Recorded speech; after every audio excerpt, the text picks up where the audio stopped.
Welcome banking experience. मेरा नाम है सुरजीत और मैं आपको पढ़ाती हूँ बैंकिंग अवेयरनेस। बैंकिंग अवेयरनेस में अभी हम लोग पढ़ रहे हैं, आपका ये एसईजेड पढ़ा हुआ है, आपका सैलरी अकाउंट पढ़ा हुआ है और डीमैट अकाउंट पढ़ा हुआ है।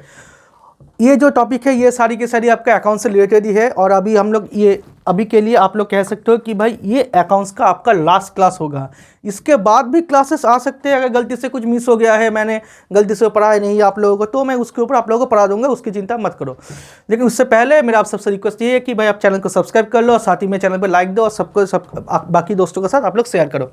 हमारा जो आज का जो टॉपिक है वो है आपका WFC अकाउंट और SEZ account, salary account, demat account, बस इतना ही है। पहले मैं आप लोगों को सैलरी अकाउंट पढ़ा देती हूँ। भाई सैलरी अकाउंट भाई सिंपल सा है बहुत ही। सैलरी अकाउंट का मतलब यह है कि भाई जिस अकाउंट पर आपका सैलरी आएगा। पेंशन अकाउंट का मतलब यह है कि भाई जिस अकाउंट पर आपका पेंशन आएगा वही है आपका सैलरी अकाउंट, वही है आपका पेंशन अकाउंट। अगर आपकी अकाउंट पे आपका पेंशन आ रहा है, मतलब मान लो अगर आप गवर्नमेंट में कहीं पे आप काम कर रहे थे, अभी आप रिटायर कर चुके हो, तो इसीलिए आपको पेंशन आ रहा है, तो उसी अकाउंट को हम लोग कहेंगे पेंशन अकाउंट। पेंशन अकाउंट हमेशा आपका सेविंग्स अकाउंट ही होगा। सैलरी अकाउंट भी सेम टू सेम है। आप किसी प्राइवेट सेक्टर में काम कर रहे हो, कॉर्पोरेट कंपनी में काम कर रहे हो, आप किसी गवर्नमेंट डिपार्टमेंट में काम कर रहे हो, वहाँ से जो आपको सैलरी आएगा जिस अकाउंट पर आएगा वही है आपका सैलरी अकाउंट। सैलरी अकाउंट भी हमेशा आपका सेविंग्स अकाउंट ही होगा, कभी भी आपका करेंट अकाउंट नहीं होगा। बस इतना ही है। अगला है आपका चलो WFC account, exchange earners foreign currency account to avoid currency conversion tax. इसको हम लोग एक्सचेंज टैक्स भी कहते हैं। करेंसी कन्वर्सन टैक्स नाम का कोई चीज होता ही नहीं है। ये मैंने जानबूझकर लिखा है ताकि आप लोगों को आसानी से समझ में आ जाए कि भाई करेंसी कन्वर्सन टैक्स है मतलब एक्सचेंज टैक्स। मैं आपको पढ़ा दूंगा कि भाई क्या है exchange earners foreign currency account. मान लो कोई बिजनेसमैन है, आप बिजनेसमैन हो, आप बहुत बड़ा बिजनेसमैन हो, आपका एक कॉर्पोरेट कंपनी है या तो एक बहुत बड़ा प्राइवेट आपका कंपनी है। इस अकाउंट का क्राइटेरिया ये है, इस अकाउंट का क्राइटेरिया आपका ये है कि भाई पहली बात ये जो आपका इंडियन है ना वही आपका ये अकाउंट खोल सकता है। ये हमेशा आपका करेंट अकाउंट होगा। करंट अकाउंट होगा मतलब ये बिजनेसमैन के लिए होगा और इसके ऊपर आपका 0% एक्सचेंज टैक्स लगता है।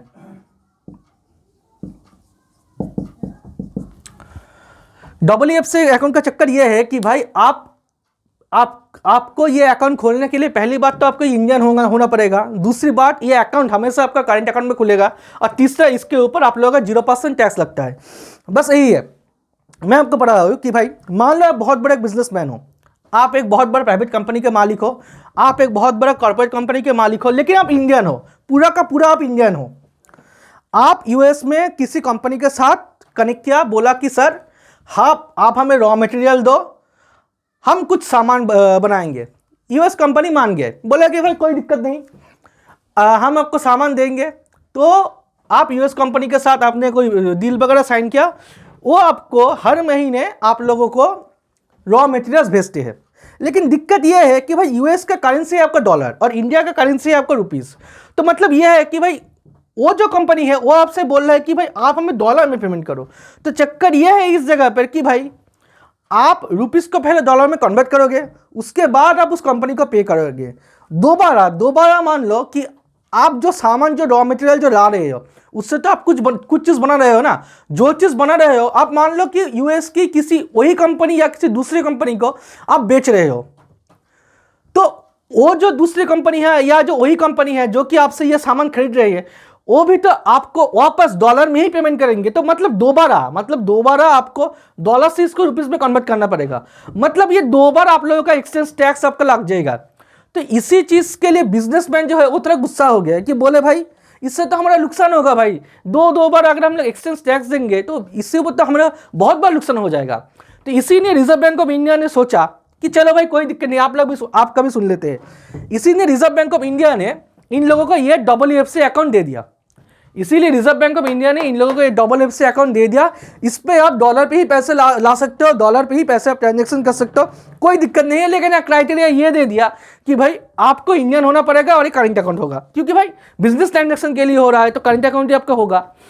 तो ये आपका ये क्राइटेरिया है। मतलब ये मान लो यूएस पे किसी भी कंपनी को जब आप पे कर रहे थे उसके ऊपर जो टैक्स आपको जो लग रहा था डॉलर को कन्वर्ट करने के लिए, या यूएस से आप लोग जब भी कोई कुछ बेच रहे हो वहाँ से कोई पैसा आ रहा है, डॉलर में पैसा आ रहा है, उसको अगर आप कन्वर्ट करोगे तो उसके ऊपर बेस करके आपको जो टैक्स लगेगा, मतलब यूएस से जो पैसा आ रहा है, मान लो डॉलर में पैसा आया, उसको आप दोबारा अगर कन्वर्ट करा, यूएस से रुपीस में आपने कन्वर्ट करा, तो उसके ऊपर ये जो दोबारा जो टैक्स लगेगा ना, ये जो एक्सचेंज टैक्स जो लगेगा, डॉलर से आप रुपीस में कन्वर्ट कर रहे हो, पहले आप पेमेंट कर रहे हो, वहां पर आप रुपीस से डॉलर में कन्वर्ट कर रहे हो, टैक्स लग गया, दोबारा आप उनके पास से पेमेंट पा रहे हो, किसी दूसरे कंपनी से भी हो सकता है, मान लो दोबारा पेमेंट पा रहे हो, तो डॉलर से रुपीस में आप कन्वर्ट कर रहे हो वापस, तो वहां पर भी आप लोग एक्सचेंज टैक्स लग रहा है। तो ये जो दो बार जो एक्सचेंज टैक्स का जो खेल है ना, इसी चीज को घटाने के लिए, इसी चीज को निकालने के लिए रिजर्व बैंक ऑफ इंडिया ने ये डबल ए अकाउंट का आपको इंट्रोड्यूस किया। बोला कि भाई चलो भाई कोई दिक्कत नहीं, आप लोगों का भी सुन लेते हैं, और आप जो बिजनेसमैन हो आप इस अकाउंट के जरिए ट्रांजैक्शन करो। सिंपल सा है बहुत ही, और इतना ही है, और कुछ नहीं है आपको इसमें।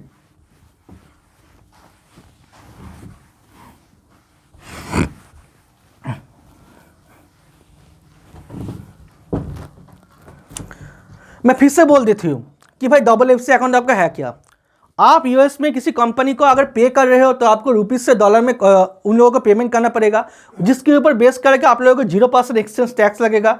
यूएस पे किसी कंपनी को आप किसी सामान बेच रहे हो तो यूएस से जो पैसा आएगा वो डॉलर पे आप लोगों के पास आएगा, मतलब डॉलर से रुपीस पे कन्वर्ट होगा, जिसके ऊपर बेस करके आपको दोबारा एक्सचेंज टैक्स लगेगा। ये दो बार जो एक्सचेंज टैक्स आप जो बचा रहे हो, जिस अकाउंट से बचा सकते हो, मतलब अगर आप डॉलर पे ही अगर आप पैसा पा रहे हो या डॉलर पे ही आप लोग पैसा पेमेंट कर रहे हो, इसके लिए जिस अकाउंट की जरूरत है जहां पर कोई टैक्स वगैरह नहीं लगेगा, कोई जीरो, मतलब एक्सचेंज टैक्स के ऊपर आपका पूरा का पूरा छूट मिलेगा। आप आसानी से यूएस की कंपनी को पेमेंट कर दो या उनसे पेमेंट ले लो, इसी अकाउंट का जरिए ले लो, उसी लिए है आपका ये WFC अकाउंट, और कुछ नहीं। अगला है आपका एसीजेड, या आप कह सकते हो कि स्पेशल इकोनॉमिक जोन।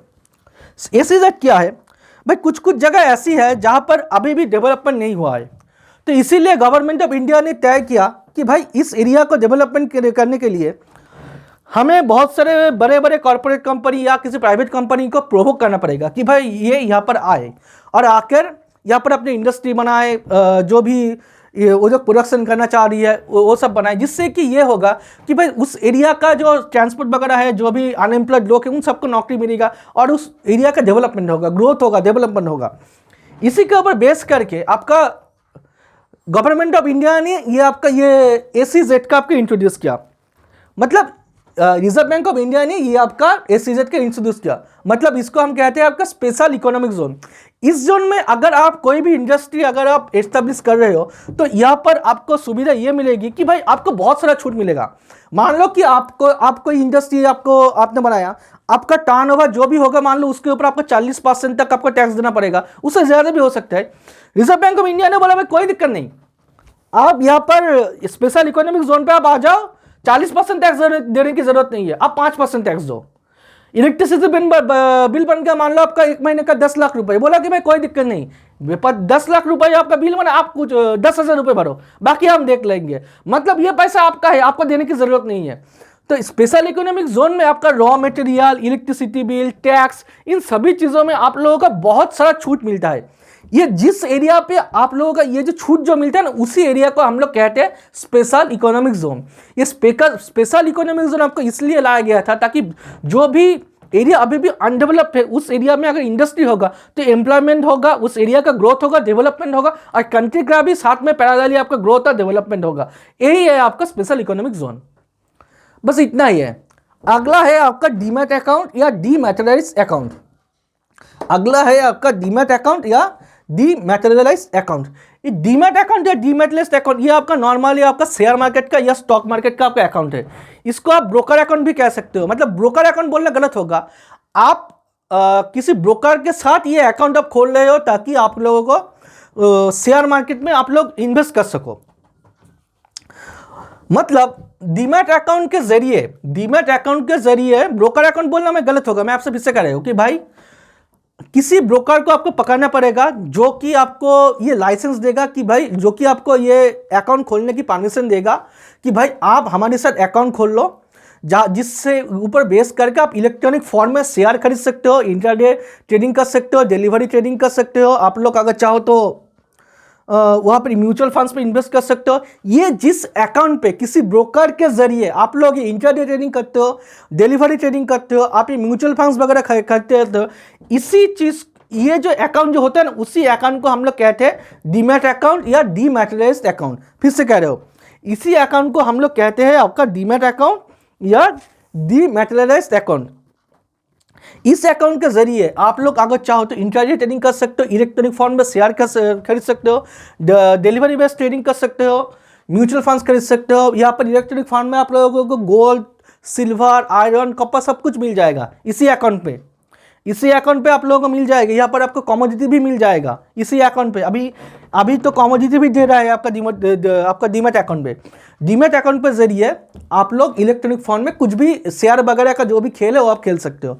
यहाँ पर आपका डीमैट अकाउंट में आपका नॉर्मली इंट्राडे और डिलीवरी इसी के ऊपर बेस करके आप लोगों का ट्रेडिंग होता है। मैं आपको कह रहा हूँ, इंट्राडे को हम लोग कहते हैं MIS और डिलीवरी को हम लोग कहते हैं CNC। इंट्राडे का चक्कर यह है कि भाई आप आज ही शेयर खरीदोगे और आज ही शेयर बेचोगे। शेयर मार्केट आपका हमेशा 9 से लेकर 3:30 बजे तक ही खुला रहता है, लेकिन इंट्राडे ट्रेडिंग में आप लोग सिर्फ 9:15 से लेकर 3:15 तक ही आप लोग ट्रेडिंग कर सकते हो। मतलब 9:15 से पहले आप लोग स्टॉक मार्केट खरीद नहीं सकते और 3:15 के बाद आप चाहो भी फिर भी आप लोग बेच नहीं सकते। इंट्राडे ट्रेडिंग को हम लोग MIS कहते हैं और डिलीवरी ट्रेडिंग को हम लोग CNC कहते हैं। इंट्राडे ट्रेडिंग में अगर आप लोग मान लो कि गलती से 3:15 के बाद कोई स्टॉक रह गया है, आप बेचना भूल गए हो, तो ऑटोमेटिकली 3:22 को ऑटोमेटिकली बिक जाएगा। मतलब जो भी आपका ब्रोकर है ना, वो ब्रोकर आपकी अकाउंट से वो स्टॉक बेच देगा, ऑटोमेटिकली सिस्टम से हो जाएगा। मतलब जिस ब्रोकर के साथ आपने ये अकाउंट खुला है, उसी अकाउंट से ये बिक जाएगा ऑटोमेटिकली। वो ब्रोकर ही आपका बेच देंगे। इसके बदले में वो लोग आपका कुछ कॉल टैक्स वगैरह लेंगे। अकाउंट मार्केट क्लोज होने से पहले आपका अकाउंट को स्क्वायर अप करना पड़ता होता है। स्क्वायर अप कैसे करते हो वो आपकी ज़रूरत नहीं है। डिलीवरी ट्रेडिंग का चक्कर ये है कि भाई आप आज सामान खरीदोगे, मतलब आप आज कुछ शेयर खरीदा, वो आप कल बेचोगे या परसों बेचोगे या आप 10 दिन बाद बेचोगे या आप 6 महीने बाद बेचोगे, वो है आपका डिलीवरी का हम लोग CNC भी कहते हैं। डिलीवरी में भी सेम चीज़ आपका एप्लीकेबल है, थोड़ा बहुत चेंजेस है, वो आपको अभी के लिए ज़रूरत नहीं है। अगर आप चाहो तो यहाँ पर आप लोग कमोडिटी वगैरह भी खरीद सकते हो। आप लोग यहाँ पर म्यूचुअल फंड्स में भी आप लोग इन्वेस्ट कर सकते हो। बस इतना ही है। इस डीमैट अकाउंट पे आप लोगों का कुछ ब्रोकर्स आप लोग एनुअल मेंटेनेंस चार्जेस पे लेते हैं और यहाँ पर जब भी आप कोई शेयर वगैरह खरीदोगे तो उसके ऊपर इंट्राडे ट्रेडिंग में आप लोगों को बहुत सारा लिवरेज मिलता है। लिवरेज का मतलब ये है कि मान लो कि किसी शेयर का प्राइस आपका है 10 रुपये, आपके जेब में मतलब आपके अकाउंट में 10 रुपये ही है, तो वो लोग अगर मान लो कि 5 गुना लिवरेज दे रहे हैं तो आप 10 रुपये से आप 5 शेयर खरीद सकते हो। यह आपके लिए बहुत ही फायदे की बात है। लेकिन हाँ, यहाँ पर रिस्क भी होता है, क्योंकि मान लो 10 रुपये का जो सामान था वो अगर 1 रुपये नीचे आया, तो आपका 1 × 5 मतलब 5 रुपये आपका टोटल नीचे आ जाएगा। मतलब आपकी अकाउंट पर जहाँ पर 10 की जगह पर 9 रुपये बैलेंस होने वाला था, वहाँ पर सिर्फ और सिर्फ आपके पास 5 ही रुपये रहेंगे। और उस 5 रुपये के ऊपर और भी आप लोगों का मतलब ये जो लॉस हुआ ना 5 रुपये, और लॉस वाला 5 रुपये के ऊपर और भी आप लोगों को DP चार्जेस, एक्सचेंज चार्ज, ये सब कुछ लग जाएगा। मतलब ये भी हो सकता है कि भाई अगर उस ब्रोकर का कितना चार्जेस है वो भी आपको देखना पड़ेगा कि भाई नेगेटिव में भी बैलेंस जा सकते हैं। वो ऐसा नहीं है कि भाई आपके पास कुछ जेब से, मतलब ये तो सोचो कि भाई आप 10 रुपये लेके स्टॉक मार्केट पे उतरे, 10 रुपये तो आप छोड़ो, 20-25 रुपये आपका नीचे चले गया। अगर आपका इधर थोड़ा बहुत लॉस हुआ, तो अगर प्रॉफिट हुआ तो भी आपका प्रॉफिट 2-3 गुना होगा। मतलब ये मान लो 5-6 गुना तक होगा। मतलब ये मान लो कि 10 रुपये से लेकर आपने स्टॉक मार्केट में इन्वेस्ट शुरू किया, स्टॉक का वैल्यू भी है आपका 1 रुपये। अभी मान लो कि गलती से ये स्टॉक 5 रुपये बढ़ गया, तो आपका 25 रुपये आपका ये निकल जाएगा। मतलब अभी आपका स्टॉक का वैल्यू हो गया 25 रुपये। तो ये जो 25 रुपये है, इसके ऊपर थोड़ा बहुत चार्जेस वगैरह कट है, लेकिन आपकी जेब में थोड़ा बहुत पैसे तो रहेगा। 10 रुपये लेकर अगर आप दिन में शुरुआत में स्टॉक्स मार्केट में इन्वेस्ट करोगे तो आपके जेब में 15 से 16 रुपये, मतलब 5-6 रुपये तक आपको इनकम हो जाएगा। तो इसीलिए लीवरेज पे आप लोगों को बहुत सारा ब्रोकर्स आप लोगों को लीवरेज पे, इंट्राडे ट्रेडिंग पे आप लोगों को देते हैं। CNC पे मुझे नहीं लगता कि उतना ज़्यादा आप लोगों को लीवरेज मिलता है जितना आप लोगों को इंट्राडे पे मिलेगा। बस इतना ही है और कुछ नहीं है। ये ओपन बाय ब्रोकर, मतलब ये जो डीमैट अकाउंट है ये आपको हमेशा ब्रोकर के जरिए ओपन करना पड़ेगा। अभी के लिए हमारी कंट्री में बहुत सारा ब्रोकर है, जैसे कि मान लो ICICI, आप बोलोगे ICICI से बैंक है, लेकिन ICICI ब्रोकर का भी काम करते हैं। आपका और है आपका जेरोधा का भी आपका वो भी ब्रोकर है। अभी आप लोगों को टीवी में भी दिखेगा भाई ग्रो भी आपका ब्रोकर है। NSE BSE mutual fund exchange, मतलब ये NSE national stock exchange, Bombay stock exchange, ये जो स्टॉक मार्केट का दो ही तरह का आपका स्टॉक एक्सचेंज होता है, एक होता है आपका नेशनल स्टॉक एक्सचेंज और दूसरा होता है आपका बॉम्बे स्टॉक एक्सचेंज। इसी दोनों अकाउंट पे ऊपर इसी दोनों स्टॉक्स के ऊपर आप लोग कोई भी शेयर खरीद सकते हो। मतलब कोई भी शेयर होगा तो आपका NSE पे होगा या तो BSE पे होगा और किसी पे नहीं होगा। या तो नेशनल स्टॉक एक्सचेंज के शेयर खरीद लो या तो बॉम्बे स्टॉक एक्सचेंज का शेयर खरीद लो। म्यूचुअल फंड्स भी यहाँ पर अवेलेबल होता है। यहाँ पर आप लोग चाहो तो शेयर को परचेस कर सकते हो या सेल भी कर सकते हो, but always in electronic form. मतलब पहले तो आपको परचेस करना पड़ेगा, उसके बाद ही आप लोग शेयर कर सकते हो, उसके बाद ही आप लोग सेल कर सकते हो। तो ये हो गया आपका, ये जो भी था आपका स्टॉक मार्केट के ऊपर मैंने आपको सब कुछ पढ़ाया था, जो भी था इतना ही था और कुछ भी नहीं है। इसका पूरा एक बार आप स्क्रीनशॉट ले लो, अगर कोई सवाल है तो आप कमेंट सेक्शन में डाल देना। एक मिनट ठहरो, रुक जाओ। हाँ, FFC अकाउंट आपका क्या है भाई? Exchange earners foreign currency account. FFC account आपका है exchange earners foreign currency account. आप ये नहीं समझ पा रहे हो ना, कोई दिक्कत नहीं, मैं आपको पढ़ा देती हूँ। मान लो कि कोई बिजनेसमैन है, मान लो कोई बिजनेसमैन है जो कि यूएस से किसी कंपनी के पास से कोई सामान उठा रहा है, तो यूएस का कंपनी इनको डॉलर में पेमेंट करेगा, जो भी रॉ मटेरियल्स ये लोग खरीद रहे हैं। तो इस डॉलर को पहले तो इन लोगों को रुपीस में कन्वर्ट करना पड़ेगा, जिसके ऊपर बेस करके इनको थोड़ा बहुत एक्सचेंज टैक्स लगेगा।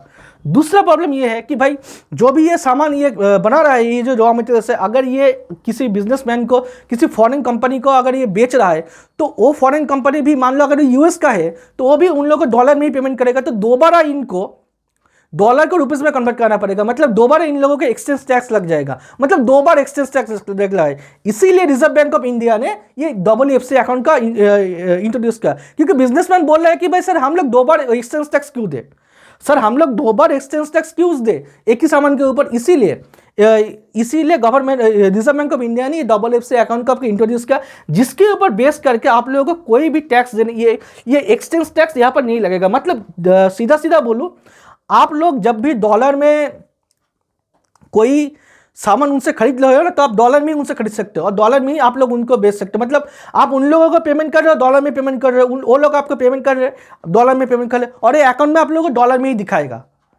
तो आप लोगों को इसको एक्सचेंज करने की जरूरत ही नहीं है। आप डॉलर में ही उनसे पैसा ले लो, डॉलर में ही उन लोगों को पैसा दे दो। तो अगर ये कन्वर्ट ही नहीं होगा, अगर ये रुपीस में एक्सचेंज ही नहीं होगा, तो टैक्स कहाँ से आएगा? तो कोई टैक्स ही नहीं आएगा। इसीलिए ये आपका FFC अकाउंट, जो भी बड़े बड़े बिजनेसमैन है, जो भी बड़े बड़े जो इंडियन का जो आपका कॉर्पोरेट जो कंपनी है, वो लोग अगर चाहे तो फॉरेन के साथ जब भी बिजनेस कर ले, तो ये हमेशा ये इसी अकाउंट के जरिए ये लोग करते हैं, ताकि एक्सचेंज टैक्स पे पूरा छूट मिल जाए। यही है आपका ये चीज़,